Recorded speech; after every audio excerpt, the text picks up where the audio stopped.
Hello everyone, सभी को Radhe Radhe. I hope आप सब बहुत अच्छे होंगे, आपकी तैयारी बहुत अच्छे से हो रही होगी। आरआरई पीओ और क्लर्क का एग्ज़ाम जो है अगस्त और सितंबर में है। अगस्त में इसका प्री है और सितंबर में इसका मेंस है। सबको ही पता है क्योंकि कैलेंडर आउट हो चुका है। और इसका जो नोटिफिकेशन है वो एक्सपेक्टेड है तुम्हारा 10 जून से लेके 20 जून तक, ठीक है। यानी कि 20 जून तक तो आ ही जाएगा, ठीक है।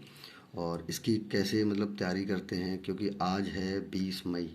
अब अगर देखते हैं तो 75 डेज हैं हमारे पास, क्योंकि अगस्त में फर्स्ट वीक में इसका प्री स्टार्ट हो जाएगा।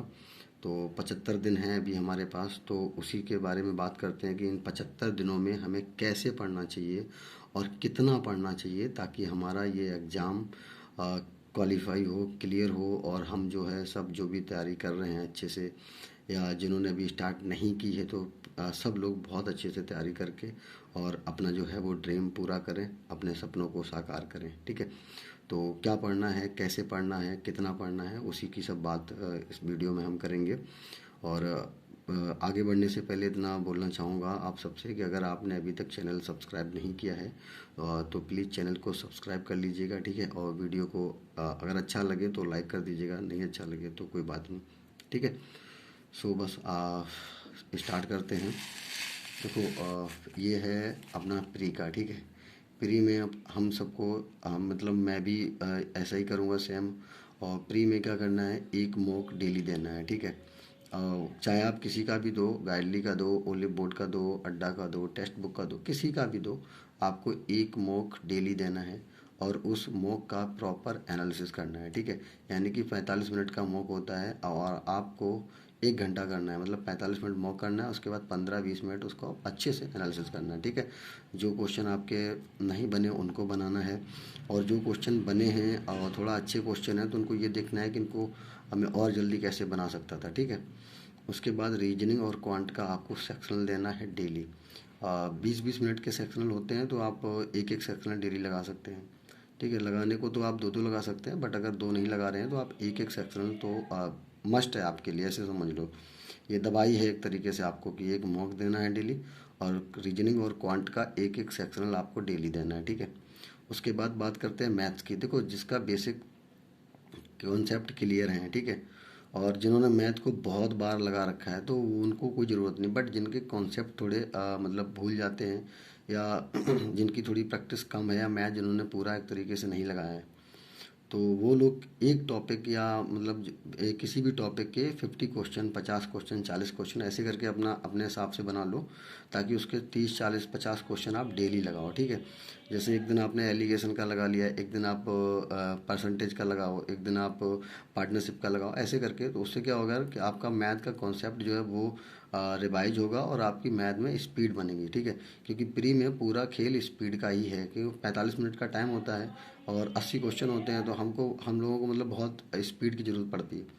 और स्पीड आपकी तभी होगी जब आपका मैथ अच्छा होगा। देखो, कभी ऐसा होता है कि जैसे आपको आता है बट आपने मैथ ज़्यादा रिवीजन नहीं किया है, तो एग्ज़ाम में क्या होता है कि जैसे कोई क्वेश्चन आ गया, आपको आ रहा है बट उसमें टाइम लग रहा है, और वहाँ पे टाइम की ऐसा नहीं कि वहाँ पे आप टाइम बहुत लगाओ, क्योंकि टाइम की बहुत कमी है वहाँ पे। तो एक एक टॉपिक के 50 क्वेश्चन, 40 क्वेश्चन अपने हिसाब से वो डेली करो, ठीक है। और इतना प्री करना है, इतना प्री काफ़ी है, आपको ज़्यादा नहीं करना है कुछ, ठीक है। इतना, और इतना प्री मतलब बहुत सफिशियंट है, ठीक है। अब बात करते हैं मेंस की, कि हम लोगों को मेंस में क्या करना है। देखो, मेंस में वीकली 2 मॉक देने हैं, ठीक है। अपने हिसाब से देख लो कि कौन से दिन क्या करना है, आप किस दिन सही से ज़्यादा फ्री रहते हैं। वीकली आपको 2 मॉक देने हैं। अच्छा, मॉक का सोर्स वही है, आप किसी से भी दो जो आपको ठीक लगे, बट मैं तो कहूँगा कि अगर आप गाइडली का मॉक लगाते हैं तो बहुत अच्छी बात है, क्योंकि गाइडली का जो कंटेंट है वो बहुत अच्छा कंटेंट है। पेपर का लेवल जो है लास्ट ईयर मैंने दिया था, प्री भी क्वालिफाई किया था, मेंस में मेरा नहीं हुआ था। तो कंटेंट जो है गाइडली बहुत अच्छा देता है। गाइडली, ओलिव बोर्ड, प्रैक्टिस मॉक, ये मॉक मतलब मुझे बहुत अच्छे लगते हैं। फिर आपका जो मन करे, बट आपको 2 मॉक डेली मतलब वीक में 2 मॉक लगाने हैं, ठीक है। और दोनों मॉक का आपको एनालिसिस करना है, और एक टाइमर से लगा, मतलब ऐसे नहीं आपको लगाना है कि आप रीजनिंग कर रहे हैं 50 मिनट, मैथ कर रहे हैं 50 मिनट, उसके बाद आपके पास 20 मिनट बचे उसमें आप सब कुछ कर रहे हैं, नहीं। आपको रीजनिंग में देना है 30 to 35 मिनट, ठीक है। और क्वांट में वही देना है आपको 30 मिनट, यानी कि आपको 65 मिनट रीजनिंग और मैथ में देना है। ठीक है, ये 65 मिनट जैसे ही आपके हो जाते हैं आप वहाँ से स्विच करेंगे। ठीक है, उसके बाद आप हिंदी या इंग्लिश जो भी करेंगे वो करेंगे, उसके बाद आप कंप्यूटर और करंट करेंगे। तो इससे क्या होगा कि आपकी हैबिट बन जाएगी। ठीक है, कि मुझे 35 मिनट में रीजनिंग करना है, 30 मिनट में मैथ करना है, या 30 मिनट में रीजनिंग करना, 35 मिनट में मैथ करना, जो आपको सही लगे। तो ऐसे करके मॉक देना है। ठीक है, उसके बाद उसके बाद आपको क्या करना है, सेक्शनल देना है। ठीक है, रीजनिंग का सेक्शनल और क्वांट का सेक्शनल, ये जो बाकी के 4 दिन जो बचते हैं ना, 2 दिन आपने मॉक दे दिया, 5 दिन बचे हैं, तो 5 दिन नहीं तो आप 4 दिन आपको रीजनिंग का सेक्शनल एक देना है और एक क्वांट का सेक्शनल देना है। ठीक है, ये आपको डेली करना है, जो आपके 4 दिन 5 दिन बचे हैं उनमें डेली आपको करना है, और अच्छे से उनका प्रॉपर एनालिसिस करना है, अच्छे से उनका एनालिसिस करना है। ठीक है, उसके बाद आपको क्या करना है, बाईटी की क्लासेस। ठीक है, यूट्यूब पे फ्री क्लासेस हैं, हर्षल सर की, अंकुल सर की, इसराज सर की, पुनीत सर की, कौशिक मोहंती सर की।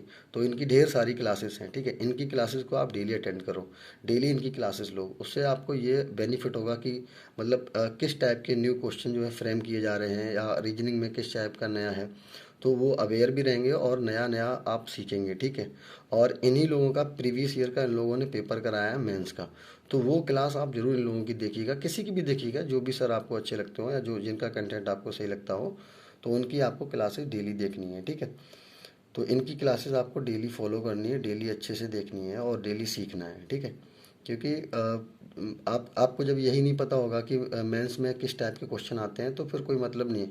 तो इनकी क्लासेस देखने से आपको ये आइडिया लग जाएगा कि मेंस की मैथ मतलब मैथ रीजनिंग जो है मेंस में इस तरह का आता है। ठीक है, तो इनकी क्लासेस बहुत ज़रूरी हैं। उसके बाद बात करते हैं कंप्यूटर की। कंप्यूटर आप अरोरा एजुकेटर हैं। ठीक है, ये यूट्यूब पे चैनल है इनका और फ्री में कंटेंट है, करीबन 89 या 90 जो है क्लासेस की इनकी प्लेलिस्ट बनी है। ठीक है, तो इनकी वो सारी क्लासेस देख लो, वो उतनी सारी क्लासेस बहुत अच्छी हैं, सफिशियंट है। मतलब आपको 40 से 50 मिनट डेली देना है कंप्यूटर पे, ज़्यादा नहीं देना है आपको। और उसके बाद अगर आप चाहो तो कोई बुक से भी पढ़ सकते हो, या फिर अगर आपने इनकी प्लेलिस्ट जो 90 क्लासेस हैं शायद, उसमें 89 या 90 क्लासेस हैं, अगर वो आपने सारी कर ली तो इतना तो श्योर है कि आपके बहुत अच्छे नंबर आएंगे कंप्यूटर में। ठीक है, तो कंप्यूटर का टेंशन यहाँ से ख़त्म। उसके बाद करंट अफेयर, देखो current affair, study IQ, affair cloud, Kapil sir, मतलब कपिल काटवाल सर, और अड्डा 247, ये 4 सोर्सेस हैं। ठीक है, या अभिजीत सर से या पढ़ सकते हो। तो इन लेकिन आपको 2 सोर्स लेके चलना है। जैसे आप स्टडी IQ से पढ़ रहे हैं तो इन 3 लोगों में से किसी को लो, अगर मतलब 2 सोर्सेज आपको लेके चलना है। ठीक है, और करंट अफेयर आपको कोशिश करो कि आप अप्रैल से कर सको। अगर अप्रैल से नहीं कर पा रहे हो तो मई से 100% आपको डेफिनेट मई से तो करना ही करना है। ठीक है, ये तो मस्ट है।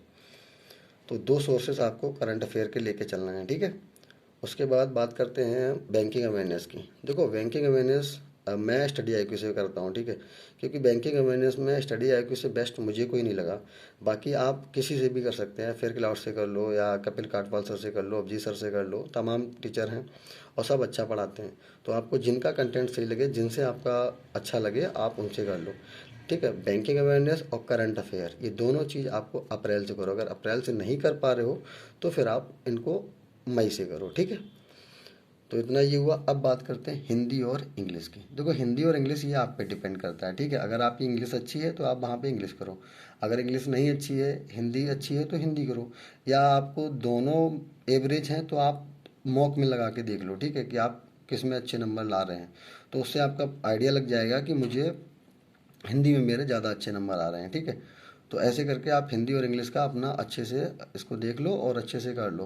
और बाकी हिंदी का लेवल जो है, हिंदी का लेवल जैसे मेरे 20 नंबर आए थे, तो हिंदी का लेवल इतना ईजी भी नहीं आता है और फिर इतना टफ भी नहीं आता। ठीक है, तो आराम से कर सकते हो। अगर अगर आपकी इंग्लिश नहीं अच्छी है तो हिंदी के लिए जैसे आप न्यूज़पेपर वगैरह रीड करो और कहानियाँ आनियाँ वगैरह थोड़ी पढ़ो, क्योंकि वहाँ की जो पेपर में जो हिंदी लैंग्वेज होती है वो थोड़ी सी मतलब थोड़ी सी टफ होती है। तो वो आप देख लो। ठीक है, मॉक लगा के देख लो, एक दिन हिंदी लगा लो, एक दिन इंग्लिश लगा लो, और बाकी जिसकी इंग्लिश अच्छी है तो वो इंग्लिश करे और हिंदी अच्छी है वो हिंदी करे। ठीक है, तो बस इतना ही है। और आज 20 मई है और ये आज से ही आपको स्टार्ट करना है। ये नहीं कि आप 21 मई से करो या 22 मई से करो, क्योंकि आप जितना लेट करेंगे उतना आपका ही नुकसान होगा। ठीक है, तो आज 20 मई है, आज से स्टार्ट करो और अच्छे से पूरा 31 जुलाई तक इसको अच्छे से करो।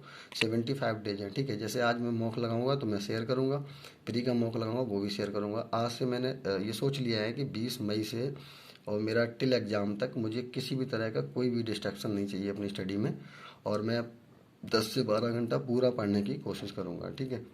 सो आई होप आपको ये स्ट्रेटजी और ये सारा बहुत अच्छा लगा होगा, ऐसी मुझे आपसे उम्मीद है। और बाकी बस अच्छे से तैयारी करो, ठीक है।